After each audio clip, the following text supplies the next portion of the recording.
Bonsoir à tous, bienvenue dans Sans filtre. L'architecture est le témoin incorruptible de l'histoire. Cette citation du prix Nobel, poète et essayiste mexicain Octavio Paz, résume de la plus belle des manières la vision de notre invité d'aujourd'hui et explique son engouement sans borne pour son métier d'architecte et d'urbaniste. L'architecture, véritable reflet des civilisations, et pour l'histoire, la mémoire du monde. Ce métier qu'il pratique depuis une trentaine d'années l'a amené tout naturellement et peut-être à l'insu de son plein gré à raconter le passé, notre passé, à sa manière. Il sait pertinemment que l'histoire est écrite par les vainqueurs et qu'elle peut être une conspiration contre la vérité. Il a donc entrepris de rétablir certains faits, démonter certains personnages, certains mythes fabriqués de toutes pièces au risque de déplaire ou de choquer, avec beaucoup de lucidité, convaincu qu'il est de ne pas être un historien, ce qu'il n'a jamais revendiqué, mais un passionné d'histoire. Et comme il a l'habitude de noircir les pages pour défendre ses projets architecturaux, ses romans n'ont été qu'un prolongement naturel de son activité professionnelle. Notre invité d'aujourd'hui est Rachid Boufouz, architecte urbaniste, un habitué de nos plateaux, mais que je vous invite à découvrir aujourd'hui sous un autre jour, à pénétrer son côté jardin pour découvrir une autre facette de ses nombreux talents, celui d'un auteur qui n'a jamais écrit sous la contrainte, mais toujours pour le plaisir de partager, de raconter au plus grand nombre avec le style le plus accessible possible. Ses premiers écrits ont d'ailleurs été postés sur sa page Facebook avant qu'il ne décide de sauter le pas et de publier son premier roman en 2021, Les Chroniques du Détroit, un livre qui tangue entre fiction et fait historique, une belle page d'histoire romancée du Tanger sulfureux et cosmopolite du début du XXe siècle avec des personnages hauts en couleur, un passionnant thriller historique. Il y a quelques mois, Rachid Boufouz a publié son deuxième roman, un best-seller au Maroc dès sa sortie, qu'il a choisi d'intituler Petites et grandes histoires du Maroc, un premier tome et un deuxième en édition, et peut-être même un troisième, un récit fascinant sous forme de contes d'hommes, de femmes et de lieux ayant marqué l'histoire et la civilisation du Maroc à travers les âges. Rachid Boufouz, bonsoir, merci beaucoup d'avoir accepté notre invitation. Bonsoir et merci pour l'invitation. Vous faites partie de la famille. Merci. Mais aujourd'hui, on va parler à l'architecte, l'urbaniste, mais aussi à l'auteur. Et on va essayer d'en savoir un petit peu plus sur vous. Vous êtes né à Agadir. Tout à fait. Mais vous êtes originaire de Guelmima. Oui, tout à fait. Alors Guelmima, à ne pas confondre avec Guelmim, parce qu'au début, on a tendance à Guelmima. Tout à fait. Tout à fait. Je suis né en septembre 1968 à Agadir. Mon père travaillait en tant que juge. Effectivement, mes parents sont originaires de la palmeraie de Guelmima, donc c'est le second chef-lieu de la province d'Arachidia, donc à une soixantaine de kilomètres d'Arachidia. Et voilà, nous sommes des Amazirs, des Aïtmarades, de cette région de Rachidia. Voilà. Alors là, c'est pour les origines, Amazirs, même si pour vous, et dans vos écrits, dans vos postes, on est tous des Marocains. Tout à fait. Et on est une identité multiple, un brassage de plusieurs siècles. Alors vous avez poursuivi vos études, vous avez beaucoup bougé. Tout à fait. Le travail de votre père l'exigeait. Alors vous avez poursuivi des études primaires et secondaires à Rabat, Ouarzazate et Oujda.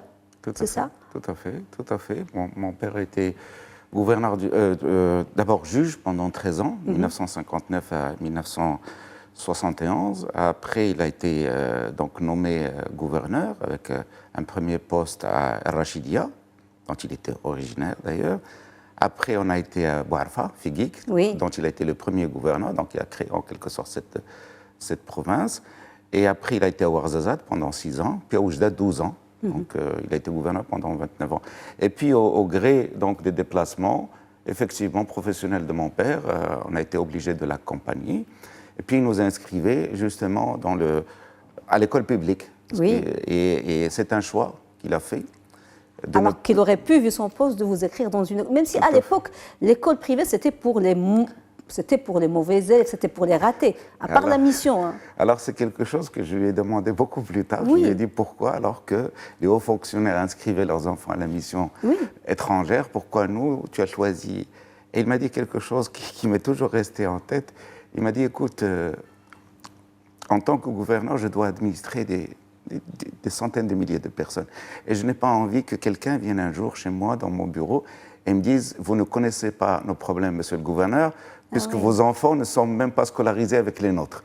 Donc c'est oui. pour ça qu'il nous a mis avec les gens qu'il administrait, enfin les fils des gens qu'il administrait, et on a fait l'école publique, et c'était magnifique. De toutes les façons, on a réussi tous dans notre famille. Non, c'était à la dure. Non, voilà. c'est un choix. Et maintenant, ça devrait être, le réflexe de tous les responsables, mais on trouve exceptionnel qu'un grand responsable fasse ce choix. Je n'ai pas de problème que les gens fassent des études dans là où ils veulent mettre leurs enfants. Mais je trouvais ce choix judicieux parce qu'encore une fois, on doit avoir non seulement la légitimité du poste, mais aussi la sincérité du discours. Oui. Et donc, quand ses propres enfants sont mélangés aux autres enfants, enfin du peuple, enfin des autres Marocains, on a un peu plus de sincérité dans le discours. Et c'est important aussi. Et je peux vous dire que durant toutes ces années, les gens me regardaient un peu de travers parce qu'ils ne comprenaient pas comment se fait-il que le fils du gouverneur fasse ses études avec nous.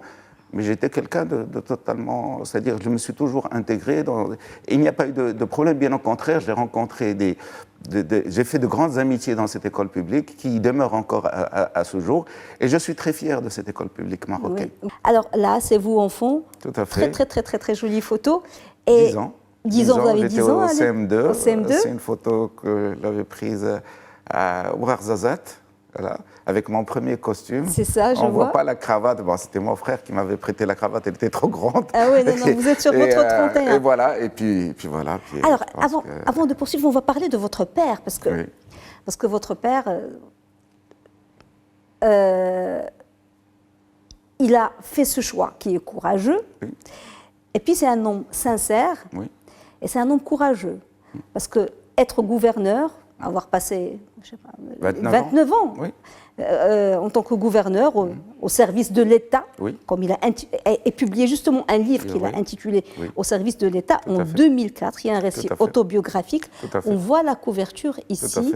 Est-ce qu'à l'époque, en 2004, vous étiez déjà, vous pratiquiez votre métier avec votre frère qui est aussi architecte, on va revenir sur ça. Est-ce qu'il vous a parlé de son projet, de ce livre, quand il était en train de l'écrire? Est-ce qu'il vous parlait de ce livre, de son désir de se raconter? Ça lui tenait à cœur de raconter dans ce livre la première partie de sa vie, c'est-à-dire de 1957 à 1971, de raconter comment un fils de Mouhazni est devenu juge et puis gouverneur. Et c'est quelque chose d'assez...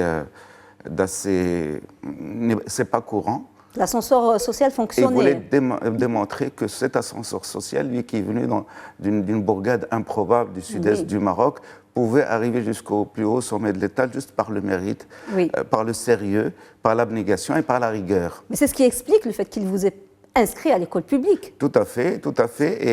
Et il nous a toujours enseigné ces valeurs cardinales de ne compter que sur soi-même et de ne gagner les choses dans la vie qu'à la force de ses poignets, ne jamais essayer de prendre quelque chose qui n'est pas à soi et surtout d'être toujours sincère et avoir un haut degré de probité et de sincérité. Justement, que vous a légué principalement votre père, qui est toujours en vie, on lui souhaite longue vie. Qu'est-ce qu'il vous a principalement légué? Vous m'avez envoyé 3 ou 4 jolies photos de vous avec votre père. Donc, je comprends que vous soyez proche de lui, fier de lui, et j'imagine c'est réciproque. Qu'est-ce qu'il vous a légué principalement? Écoutez, de toujours avoir confiance en soi, de ne jamais avoir froid aux yeux, de dire ce qu'on pense et de penser ce qu'on dit, d'accord, d'avoir le courage de ses idées, d'accord. Que ça ne plaise ou que ça ne plaise pas, ce n'est pas le problème. L'essentiel, c'est encore une fois, c'est de ne jamais parler sans avoir préalablement réfléchi longuement. Et ce qui explique aussi que quand je l'écris, je passe énormément de temps à réfléchir sur ce que je veux dire, parce que le verbe est engageant. Et dès qu'il sort de la bouche, on en devient prisonnier. Oui, il y a des proverbes arabes. Voilà.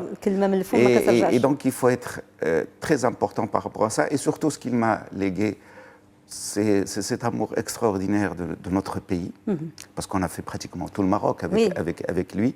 Et vous allez sillonner le Maroc à votre tour en tant qu'architecte urbaniste. Et cet attachement indéfectible à la famille royale, à la monarchie marocaine.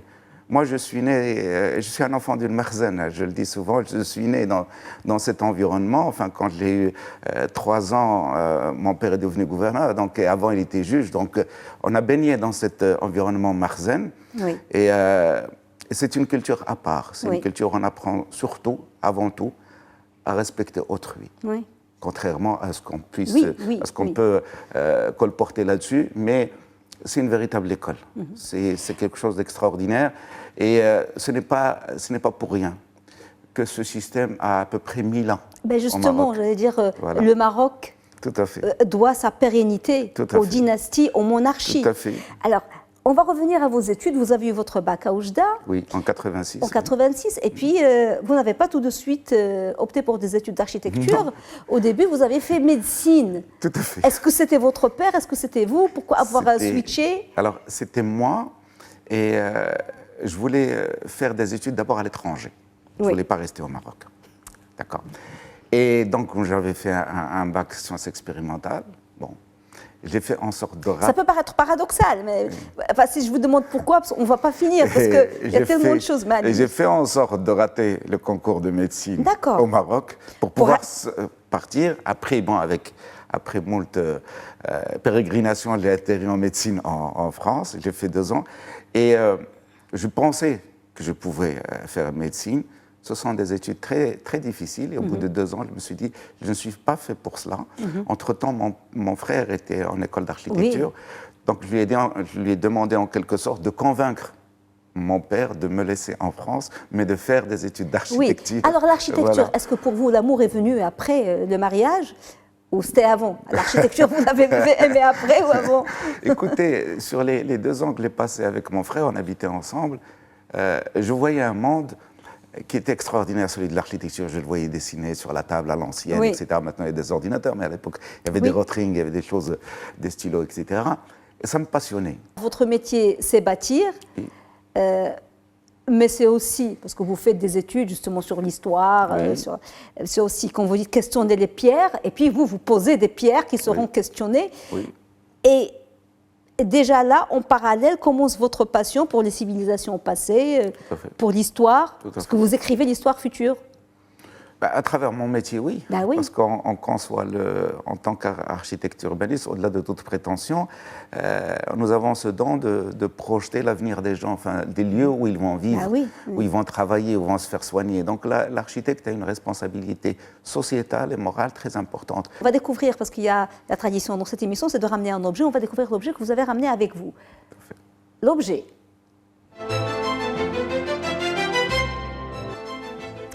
Rachid Boufous, oui, vous sortez l'objet de votre poche.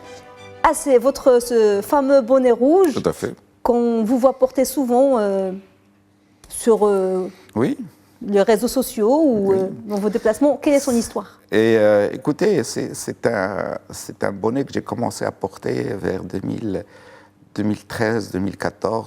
Je suis passé par un moment de fatigue donc médicale, enfin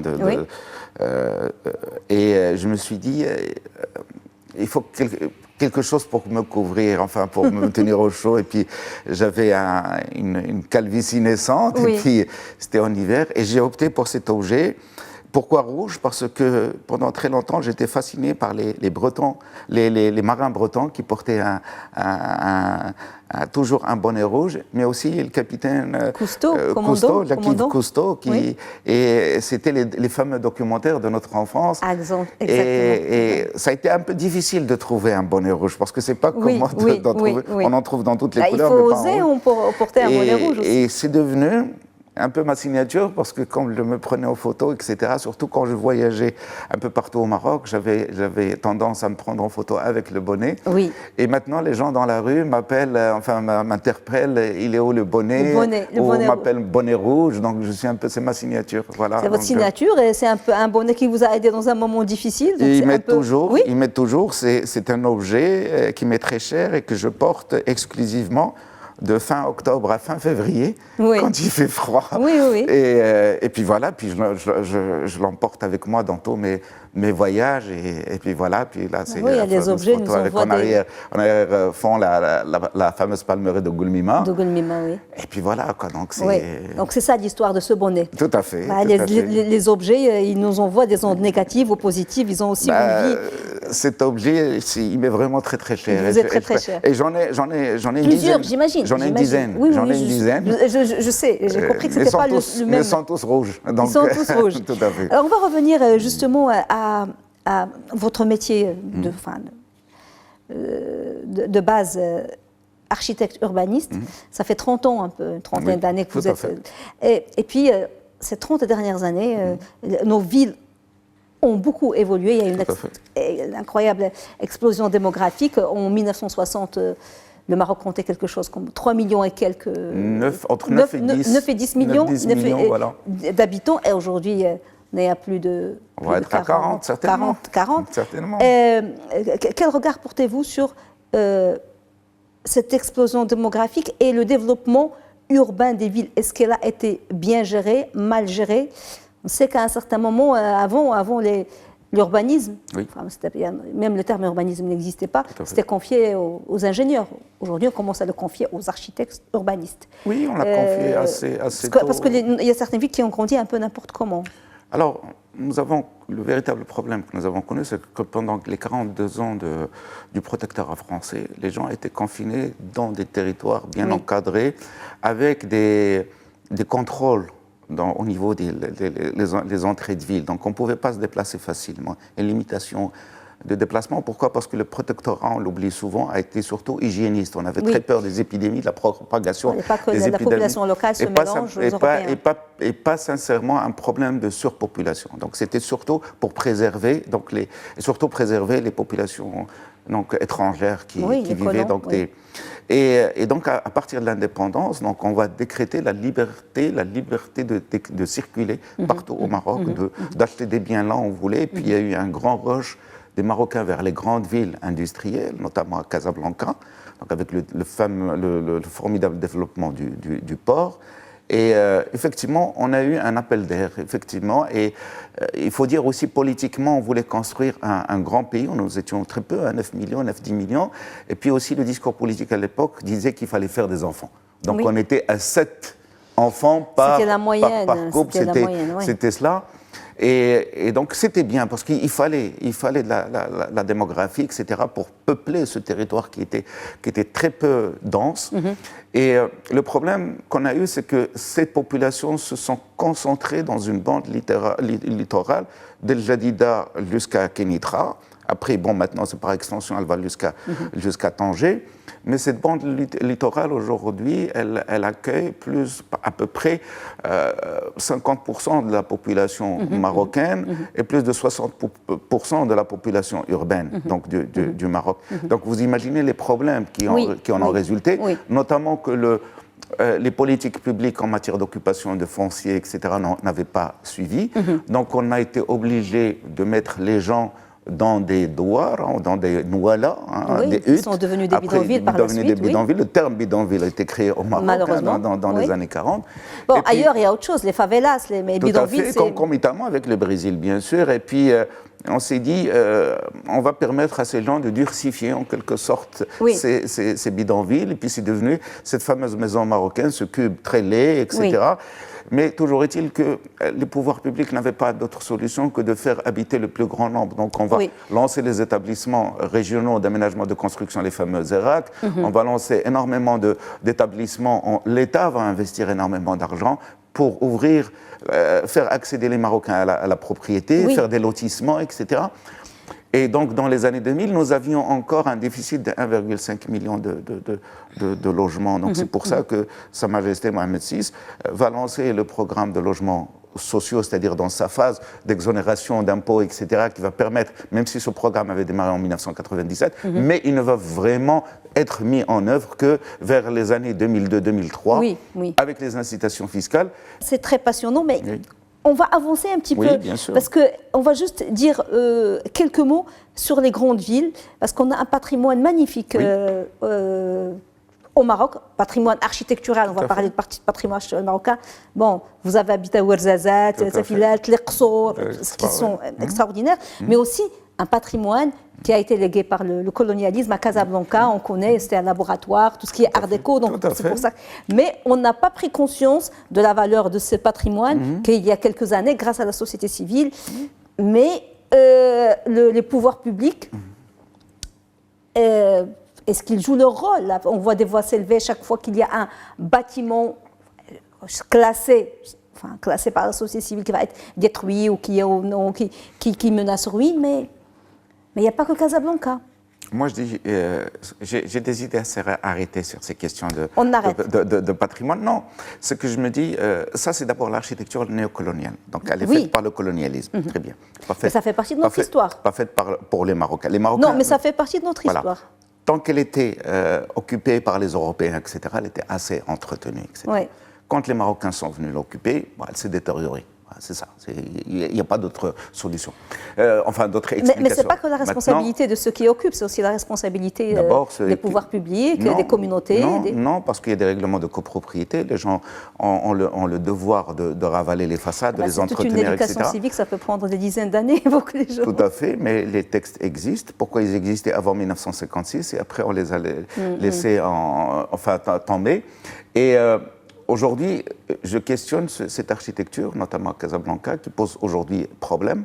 Il ne suffit pas de classer les choses, encore faut-il les entretenir. Les pouvoirs publics n'ont pas d'argent, les habitants n'ont pas d'argent. Alors qu'est-ce qu'on fait quand un promoteur achète des œuvres architecturales comme cela, d'accord, qui veut les rénover, d'accord? On lui met aujourd'hui... beaucoup de bâtons dans les roues, pour une question de sacralité de la pierre, en quelque sorte, des frises qu'on verrait sur des façades. Non, moi je dis une chose, c'est que l'architecture est quelque chose qui est vivant. La pierre, c'est quelque chose qui doit être rénové. On voit, il y a tout un travail de rénovation dans les pays européens où d'anciennes bâtisses sont rénovées, sont modernisées, on leur donne une nouvelle vie. Figer aujourd'hui le patrimoine tel qu'on le fait, notamment à Casablanca, je pense que c'est une erreur fondamentale que nous faisons. On va essayer de clore cette partie urbanisme et architecture parce qu'il y a beaucoup de choses à dire aussi.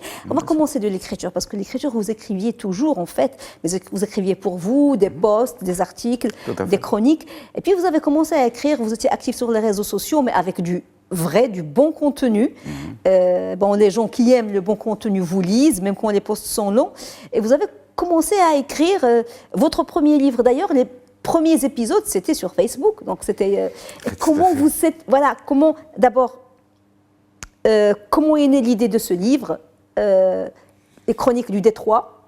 On va voir une photo et vous allez m'expliquer. Tout à fait. C'est la fameuse dame. Oui. Et puis, je regarde pendant un certain temps cette photo et je dis, cette femme est venue s'installer à Tanger. Peut-être qu'elle est venue refaire sa vie à Tanger. Peut-être qu'elle a un secret qu'elle a caché ou qu'elle essaye de cacher. Je vais raconter son histoire. Et je lui donne un nom, Rosa Duarte, que j'ai prénommé Rosa, et je commence comme ça à écrire son histoire, petit à petit. Et puis, au fil du temps, je me retrouve dans une histoire passionnante du Tanger international, donc je me documente beaucoup. Et puis... donc la trame de fond, c'est l'histoire, c'est Tanger, raconter l'histoire de ces étrangers qui sont venus pour quelques jours, quelques mois, et qui sont restés toute leur vie à Tanger, qui ont fait la renommée internationale de Tanger. Tanger, c'était avant Hong Kong, avant Macao, c'était une métropole internationale avec les plus grandes banques au monde. Elles étaient là, dans cette zone franche. Les plus grands écrivains au monde sont venus. Oui, bien les artistes, écrivains, bohémiens, espions, brigands, il y avait de tout. Et voilà, et je voulais raconter une histoire avec une intrigue, une espèce de polar historico-policier.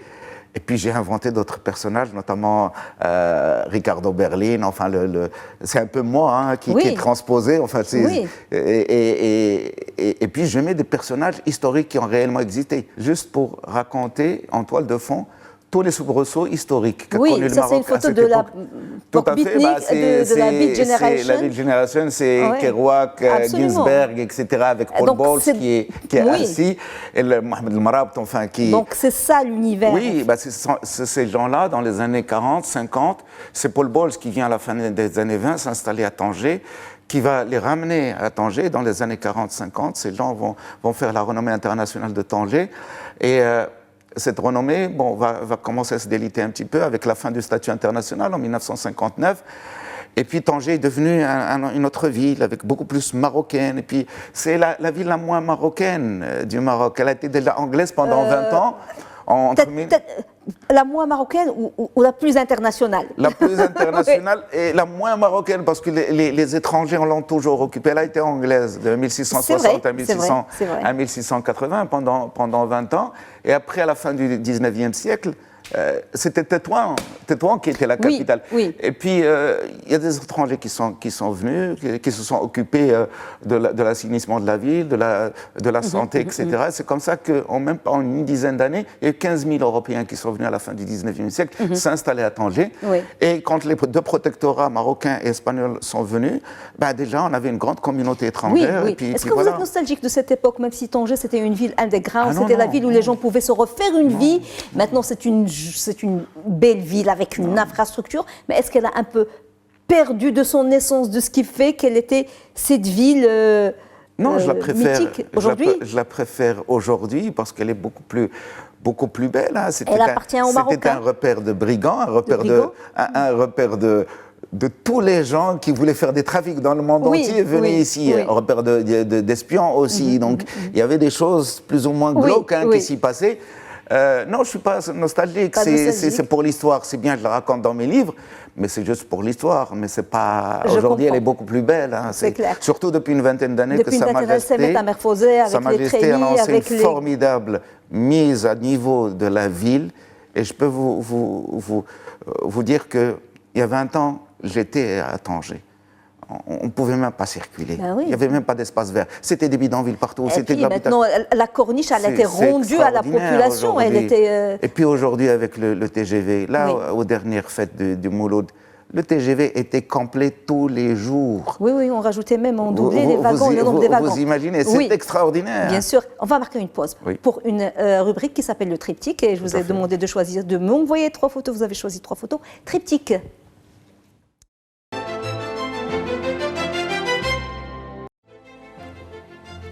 La première photo que vous avez choisie, Rachid Boufou, c'est celle-ci. Oui. J'imagine que c'est votre père avec Hassan II. Tout à fait. Mon père qui est décoré par Sa Majesté le roi Hassan II, que Dieu l'ait en sa sainte miséricorde. C'était en 1981 à Rissani. Feu Sa Majesté venait de terminer une longue visite à Ouarzazate, où mon père était gouverneur. Il était convenu qu'il reste une semaine, il est resté plus de 2 semaines. Et les gens, ça faisait 10 ans qu'ils ne l'avaient pas vu. Et puis on voyait des centaines de milliers de gens qui étaient venus avec un extraordinaire discours que va faire Sa Majesté à Mohamed, le Rizlan, en commémoration du discours de 1957 de Feu Sa Majesté Mohamed V. Et parce que Sa Majesté avait estimé que cette visite s'était très bien passée, que mon père s'était bien occupé, enfin, avait bien organisé cette visite, il a voulu le récompenser. Mon père n'en revenait pas, il nous raconte après, il ne s'y attendait absolument pas. Et puis on l'appelle après la prière du vendredi à Rissani et Sa Majesté le décore. Et quelques temps après, il va le nommer gouverneur à Oujda, à la frontière avec l'Algérie, où il va rester pratiquement de 1981 à 1993, donc pratiquement 12 ans, avec tous les soubresauts qu'on a connus, l'ouverture des frontières, etc. Et voilà, et je voulais lui rendre hommage parce que c'est quelqu'un, mon père, il a vraiment mérité cette carrière, il a vraiment... c'est la récompense de l'intégrité, du labeur. C'est un homme extraordinaire qui m'a appris énormément de choses et qui reste pour moi un phare incontournable. Voilà. Amin. Merci. Deuxième photo. Alors, autre génération, autre grand monarque, Sa Majesté Mohamed VI, et c'est vous? Oui. Alors, c'est moi sans la barbe. Ah, on boucle la boucle. Tout à fait. Là, c'était en 2009 à Imzoren. Et Sa Majesté était... Non, bien après. Le séisme était en 2004. Ah oui, en 2009. Sa Majesté est venue une année avant. Il avait posé la première pierre de ce centre pour les personnes âgées à Imzoren. Et il avait tenu à revenir une année après pour voir le centre. C'est ce qu'il fait à tous les projets qu'il inaugure ou qu'il lance. Et normalement, quand Sa Majesté inaugure un centre, l'architecte n'est plus là. Enfin, oui, c'est surtout les responsables de... Oui. Et le Wali, Simédia, qui est maintenant Wali à Casablanca, m'a dit non, il faut absolument que tu sois là, c'est ton œuvre, tu as travaillé avec nous. On avait travaillé sur beaucoup de choses sociales, justement, dans le cadre de l'INDH. C'était un projet de l'INDH. Et c'était ma première rencontre donc, avec Sa Majesté. Et c'est quelqu'un dont j'ai eu la chance aussi d'accompagner enfin, le règne depuis le début. Hein.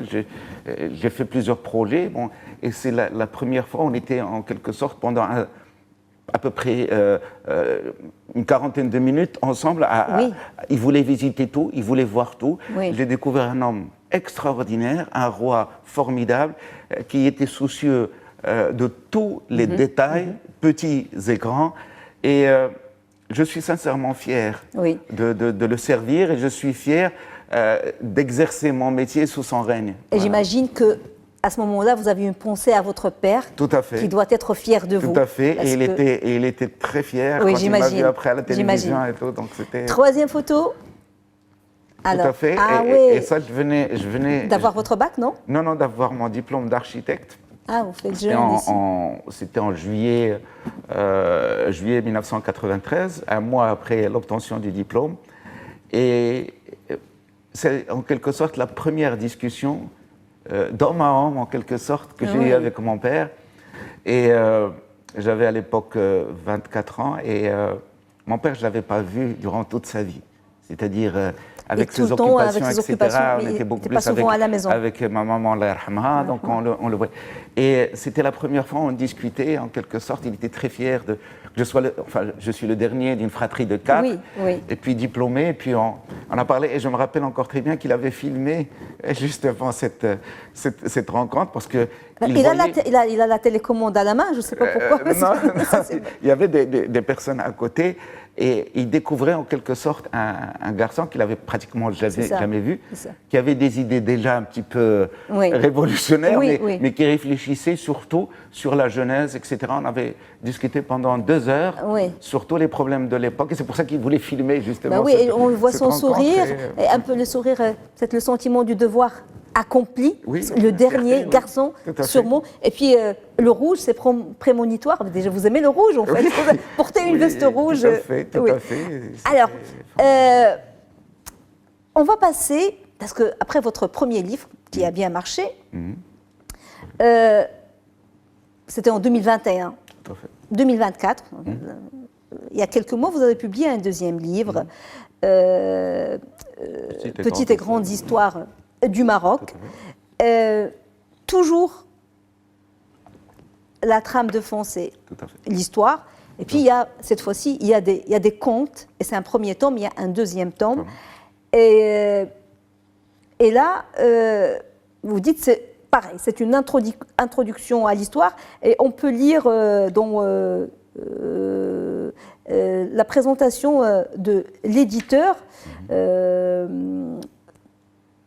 que c'est un... Ah non, j'ai perdu la présentation de... Oui, de l'étoile, qu'il s'agit d'un récit d'hommes, de femmes et de lieux qui ont contribué à forger la civilisation marocaine. Il y en avait beaucoup, parce que vous en aviez beaucoup des personnages et des lieux, et puis vous avez fait un choix, et puis c'est éclectique, c'est différentes époques, différentes... Tout à fait. Des rois, des hommes lambda. Tout à fait. Alors effectivement, j'avais écrit un certain nombre d'histoires, je vous en avais... raconter enfin, les détails. C'était 90 histoires sur l'histoire du Maroc, plus ou moins longues, etc. Puis j'en ai choisi une vingtaine par tome, qui, pour moi, représentent des choses importantes, enfin des lieux, des personnages et puis des événements. Et pourquoi j'ai nommé Petite et grande histoire du Maroc? Parce que la grande histoire, elle se nourrit de la petite. Et que souvent, quand on lit l'histoire, la vraie, c'est souvent une histoire d'hommes, de femmes, de situations tout aussi improbable que la vie, etc. Puis ça débouche sur de grands événements qui marquent les siècles, qui marquent les peuples.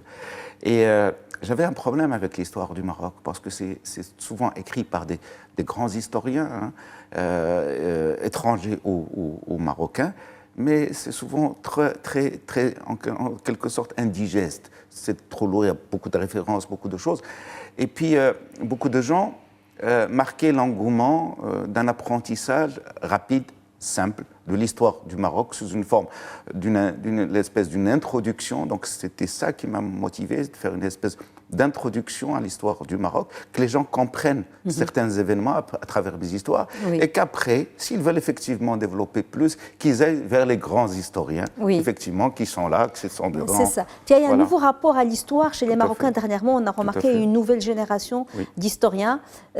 Vous faites ça à côté de votre... Il y a Nabil Mouline, qui est un historien, et Mouna Hachim aussi, qui avait travaillé beaucoup sur les saints, et Nabil Mouline, l'année dernière, il a sorti aussi un livre best-seller, Drapeau du Maroc, et votre livre s'est classé deuxième livre. Donc les Marocains s'intéressent à l'histoire, il faut juste savoir la leur raconter. Voilà, si on écrit une belle histoire, les gens lisent. Et moi, je fais beaucoup de teasing sur les réseaux, etc. Donc, je vends en quelque sorte, je nourris l'appétit des gens en présentant des histoires, en racontant même des histoires sur l'histoire du Maroc, pour donner aux gens, susciter chez eux l'intérêt pour venir découvrir donc, mon livre ou mes livres. Et encore une fois, comme au départ, je ne voulais pas vraiment publier, et que ce sont mes amis des réseaux sociaux qui m'ont poussé, notamment l'écrivaine Yasmina Rajari, qui est une grande amie, c'est elle qui m'a trouvé l'éditrice, enfin, qui l'a convaincue aussi à me publier. Et je lui rends hommage à elle et à Leila Chaouni, donc des éditions Le Fennec, qui a cru en moi, qui a cru dans ce livre. Et puis, qui a pris aussi des risques, parce qu'elle s'est dit, je suis primo-écrivain, comment je vais pouvoir... Oui, il a eu un bon flair. Je me rappelle, encore une fois, je lui ai dit dans son bureau, écoutez, madame, publiez-le, je vais savoir le vendre, parce que je vais m'investir, comme je m'investis dans mon travail, avec sérieux, avec rigueur, j'allais m'investir dans une nouvelle aventure qui est celle de l'écriture, et que je savais préalablement comment j'allais le marketer. Absolument, ce qui est génial, c'est parce que vous écrivez, mais sans pression, parce que vous n'avez rien à prouver, vous avez votre métier, vous faites ça par amour et par passion. Et puis pour l'anecdote, parce que vous avez dit, je vais bien le vendre et je vais bien travailler, parce que je veux dire, vous êtes l'invité, depuis c'est la 4e saison de l'émission, qui m'a envoyé les éléments, les photos, avec bien organisé. Tout à fait. Vie professionnelle, parcours d'écrivain personnel. Donc, vous êtes méticuleux. Tout à fait. Vous êtes très méticuleux, même si vous avez beaucoup d'occupations. Oui, donc et quand je prends un engagement, il faut que je le fasse jusqu'au bout, avec toute la rigueur nécessaire.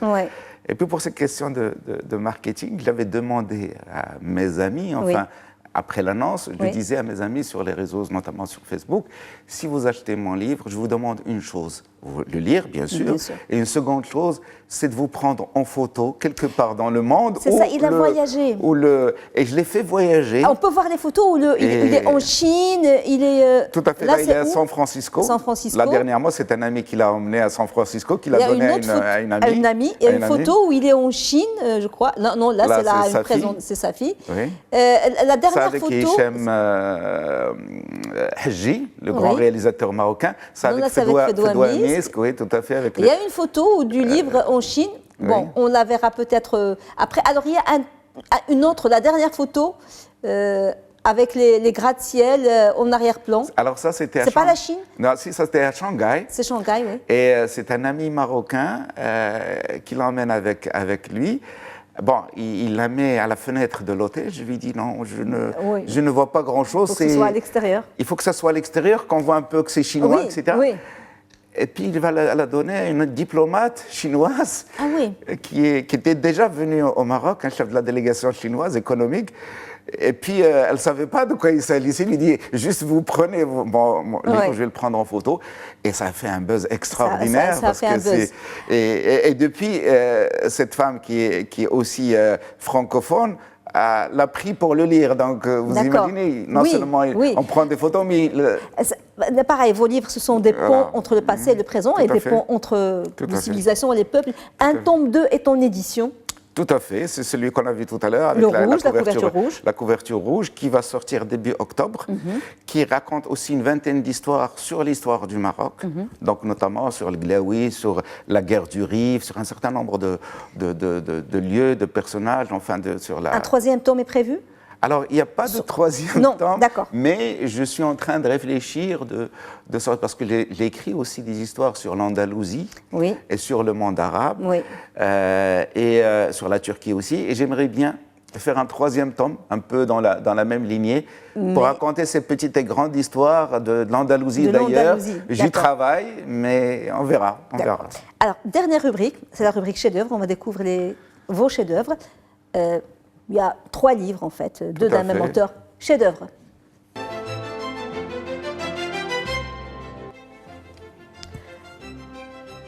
Alors, vous avez choisi, Rachid Boufous, 2 livres d'Albert Cohen, Belle du Seigneur et Solal. Pourquoi ce choix ? Alors, on pose toujours souvent la question, qu'avez-vous lu à 20 ans ? Et ça, c'est les livres que j'ai lus à 20 ans. J'ai démarré avec Solal, qu'un ami m'avait fait découvrir quand on faisait médecine. Donc on prenait pendant de longues minutes le métro, et puis il m'a dit, prends ça, tu vas voir, tu vas aimer. Donc j'ai commencé avec Solal, après j'ai fait Mange-Clou. J'ai lu Mange-Clou, le deuxième, Les Valeureux, c'est le triptyque de... Le triptyque, absolument. Et puis toutes ces histoires, il découle de ce roman qui est La Belle du Seigneur, qui est l'un des plus beaux romans du XXe siècle. Absolument. Qui raconte l'histoire de ce diplomate international qui est Solal, un juif séfarade. Il raconte aussi la modernité, la transformation sociétale de ces anciennes peuplades, qui vivaient traditionnellement, un peu comme le Maroc, et puis qui accèdent à une modernité européenne avec ses codes, etc. Et puis, il y a aussi sa famille, en quelque sorte, qui la rattrape, ses racines, alors comment il travaille. Et puis, on dit souvent que ce livre, c'est le plus beau, le plus beau roman d'amour qui a été écrit. Et voilà, c'est quelque chose qui m'a profondément marqué. Et puis, donc, le premier, c'était Solal que j'avais. Et le deuxième, ce sont des lectures de jeunesse. Et Belle du Seigneur. Et puis, vous avez choisi Voyage au bout de la nuit. Alors, pour magnifique livre. Alors, Voyage au bout de la nuit, c'est une réflexion sur l'absurdité et sur la du monde, déshumanisation la guerre. Du monde. C'est un livre que j'ai écrit alors que j'étais alité à l'hôpital. Que vous avez lu. J'ai lu. J'ai écrit. Non, pardon. Je n'aurais pas cette prétention de concurrencer. Qui sait vous êtes un jeune auteur, vous avez le temps pour vous. Le parallèle de Céline est inimitable, est exceptionnel. Et je l'ai lu quand j'étais alité à l'hôpital militaire à Rabat. C'était juste après c'est pas un livre à lire quand on est en convalescence. Non, c'est beaucoup de détresse. Il raconte la détresse du monde, mais paradoxalement, j'ai beaucoup aimé le verbe direct, sincère, sans fioriture de Louise Ferdinand Céline. Et ce livre demeure aujourd'hui un chef-d'œuvre. Dans le monde entier. Il a été traduit en plus de 37 langues. Et j'invite les gens à lire ce livre, mais aussi à lire les livres d'Albert Cohen, et aussi un autre écrivain. J'adore un Autrichien, Stefan Zweig. Stefan Zweig, vous êtes très influencé aussi par Stefan Zweig. Voilà, qui écrivait de formidables brèves comme 24 heures de la vie d'une femme, mais aussi... l'écriture en chapitres. Mais c'est un historien aussi, qui a fait beaucoup de biographies. Marie-Antoinette, Fouché, Erasme, Amerigo Vespucci, etc. Voilà. Et puis de lire de façon générale. Lire. Qu'importe les œuvres, il faut lire. Il faut lire, et c'est pour ça que lors d'une rencontre avec l'actuel ministre de la Culture, c'est Ben Saïd, je lui dis, écoutez, nous les écrivains, nous sommes déconsidérés au Maroc. Nous les écrivains, pas nous les architectes. Non, parce que c'était une rencontre autour du livre. Et je dis encore une fois que l'État achète les livres des écrivains marocains, les distribue dans les écoles, et impose, comme on impose dans les écoles privées de la mission, par exemple, que les enfants lisent. Pourquoi les enfants marocains ne lisent pas? Je lui dis, j'en prends l'engagement d'aller dans toutes les écoles, les lycées, les collèges de l'école publique marocaine, présenter nos livres, parler, échanger avec cette jeunesse, leur donner espoir, même aussi pour pouvoir écrire. Parce qu'encore une fois, il faut faire naître chez les enfants l'amour de l'écriture, mais aussi l'amour de l'art, de la culture. Eh ben, vous, c'est les deux, parce que c'est l'amour de l'art, l'architecture, l'amour de la lecture et de l'histoire. C'était un agréable moment et passionnante discussion, que ce soit sur l'architecture ou bien l'écriture, ou bien l'histoire avec vous. Merci beaucoup, Rachid Boufous. À très bientôt. À bientôt. Merci pour l'invitation. Merci beaucoup. Madame, monsieur, merci beaucoup de nous avoir suivis. Bon suite des programmes sur Média TV. Très belle soirée.